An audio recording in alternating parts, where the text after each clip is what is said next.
اللہ کہتا ہے کہ میں کسی ایسے ویسے دل میں نہیں رہتا ہوں، میں ٹوٹے ہوئے دل میں رہتا ہوں، جس کی جھونپڑی گری ہوئی ہے، جس کے گھر کا دروازہ ٹوٹا ہوا ہے، جس کی بستر کی چادر پھٹی ہوئی ہے، جس کے بدن سے پسینے کی بو آتی ہے، کوئی پاس بٹانے کو تیار نہیں، خدا اس دل میں رہتا ہے۔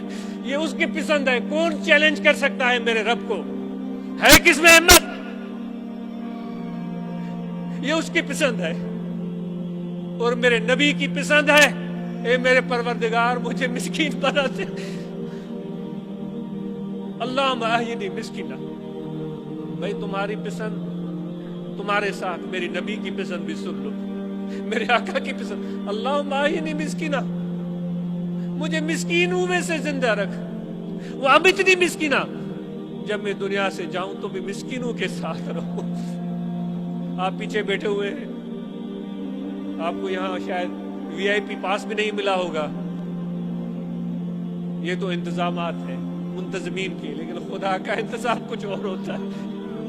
وہ پتہ نہیں کس پر راضی ہے، جو سب سے پیچھے بیٹھا ہوا ہے، جس کو کوئی جانتا بھی نہیں، اس کے نام کو نہیں جانتا، اس کی شکل کو نہیں جانتا، کیا پتا وہ اسی کو دیکھ رہا ہو، اس کے صدقے میں اب یسوع کو بھی دیکھ رہا ہو۔ یہ اس کی پسند ہے۔ تو میرے نبی کہتے ہیں کہ میں مسکینوں سے میرے پروردگار مسکینوں کے ساتھ مجھے زندہ رکھنا۔ ہم تو آج اس دنیا میں ہم نے مسکینی کو گالی بنا دیا۔ ایسے چوکے پاس جاؤ تو بھائی وڈیرے کا فون آئے گا تو پھر تمہاری بات سنوں گا۔ وڈیرے کے پاس جاؤ، جس بکری کی چوری کی فریاد لے کر گیا ہے، وہ بیچارہ غریب وہاں جاتا ہے تو وہی وڈیرا اسی کی چوری ہوئی بکری کا سالن اس کو کھلا دیتا ہے۔ آج تو یہ حالم ہے ہمارے سندھ کا، پنجاب کا مجھے پتا نہیں،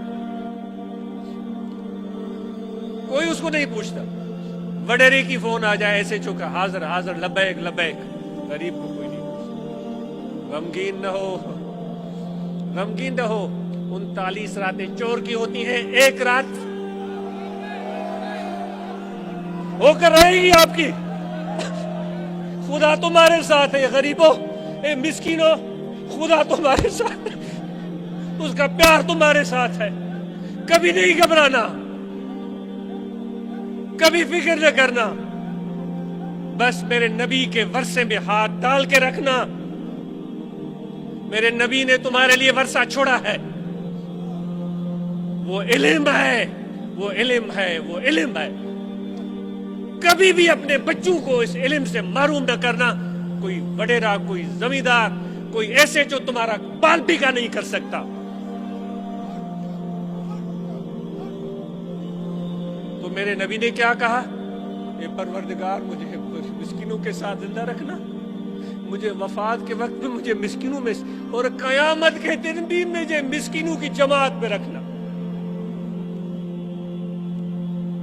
کل کسی سیٹھ کی ٹھکائی ہو رہی ہو محشر کے میدان میں، فرشتے اس کو پکڑ کر کے کیسے پیسے کمائے، کسی وڈیرے کی، کسی زمیندار کی ٹھکائی ہو رہی ہو، کیا مزارے کاشتکار کے پیسے کھائے تھے، چالاکی سے اس کے پیسے ہڑپ کیے تھے، کسی صنعت کار کی ٹھکائی ہو رہی ہو، کو مزدوروں کی مزدوری کا کو تو نے ہضم کیا تھا، وہاں آ کر کوئی کہے ان کا کوئی ایجنٹ، صحیح یہ تو صنعت کار ہے فرشتوں، اس کی 10 فیکٹریاں دی، یہ زمیندار ہے، اس کو تو اتنے مربے دے، یہ ایم این اے صاحب ہے، یہ ایم پی اے صاحب ہے۔ میرے بھائیو بتاؤ، فرشتے چھوڑ دیں گے اس کی وہ جو چاند ماں، اس کی وہ جو ٹھگائی ہو رہی ہے، اس کو چھوڑ دیں گے؟ نہیں چھوڑیں گے۔ لیکن مسکینوں تم بچ جاؤ گے، کیونکہ نبی تمہارے ساتھ ہوگا، نبی تمہارے ساتھ ہے۔ میں قربان جاؤں ان غریبوں پر۔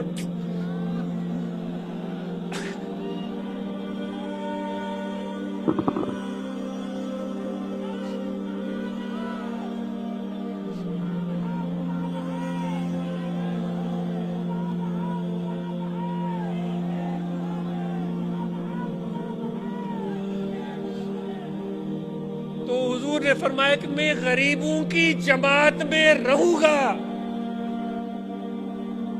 تو یہ غریب ایک ہوتے ہیں نام کے غریب، اور دوسرے وہ ہوتے ہیں دل کے غریب.